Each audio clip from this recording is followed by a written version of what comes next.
12th के chapter है Poet and Pancakes, written by Ashokamitran. Poet and Pancakes एक humorous और सटायरिकल चैप्टर है जिसमें राइटर अशोक मित्रन अपने जेमिनी स्टूडियोज़ के अनुभव को डिटेल में बताते हैं। जेमिनी स्टूडियो साउथ इंडिया का एक बहुत फेमस फिल्म स्टूडियो था जहां फिल्म की शूटिंग, एक्टिंग, मेकअप, एडिटिंग और प्रोडक्शन का पूरा काम होता था। राइटर यहां ऑफिस असिस्टेंट के रूप में काम करते थे, जहां उनका मेन काम फाइल्स मेंटेन करना, न्यूज़पेपर कटिंग्स कलेक्ट करना और स्टूडियो की डेली एक्टिविटीज़ को क्लोजली ऑब्जर्व करना था।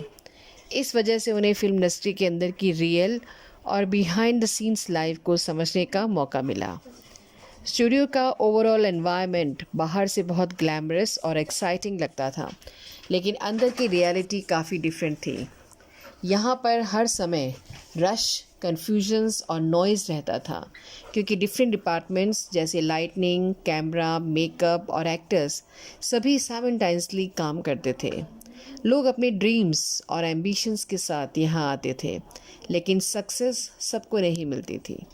स्टूडियो का एक बहुत इम्पॉर्टेंट हिस्सा था मेकअप डिपार्टमेंट, जहाँ एक्टर्स और एक्ट्रेसेस को शूटिंग के लिए रेडी किया जाता था।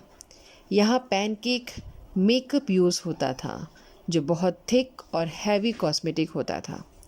इसका पर्पस यह होता था कि स्ट्रॉन्ग स्टूडियो लाइट्स के अंडर कैरेक्टर्स का फेस स्मूथ, ब्राइट और कैमरा फ्रेंडली दिखे।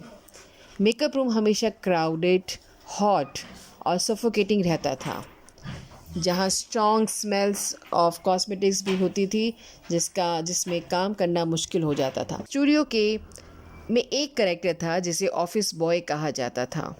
वह काफ़ी फ्रस्ट्रेटेड और बिटर पर्सनालिटी का था। उसे लगता था कि उसके अंदर राइटिंग और पोइट्री की टैलेंट है, लेकिन उसे केवल छोटे और अनइम्पॉर्टेंट काम दिए जाते हैं। इस वजह से उसका ईगो हर्ट होता था और वो हमेशा पोएट्स और राइटर्स की क्रिटिसिज्म्स करता रहता था।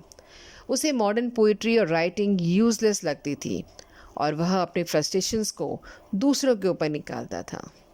चैप्टर में एक इंटरेस्टिंग इंसिडेंट भी आता है जब फेमस इंग्लिश पोएट और editor Stephen Spender Gemini studios में विज़िट करने आते हैं, लेकिन सरप्राइजिंगली स्टूडियो के कई लोगों को यह पता ही नहीं होता है कि वह कितने फेमस हैं।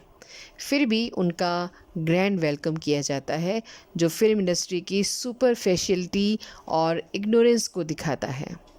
पूरे चैप्टर में राइटर यह दिखाते हैं कि फिल्म इंडस्ट्री बाहर से जितनी ग्लैमरस और अट्रैक्टिव लगती है, अंदर से उतनी ही कॉम्प्लेक्स, शाउटिक एंड कंफ्यूजिंग होती है। यहाँ लोगों के बीच ईगो क्लैशेस, मिसअंडरस्टैंडिंग्स और कंपटीशन आम बात है। अशोक मित्रन का ऑब्जर्वेशन यह भी बताता है कि हर व्यक्ति का काम महत्वपूर्ण होता है, चाहे वो छोटा हो या बड़ा। रिस्पेक्ट, पेशेंस और अंडरस्टैंडिंग वर्क प्लेस में बहुत ज़रूरी क्वालिटीज़ है।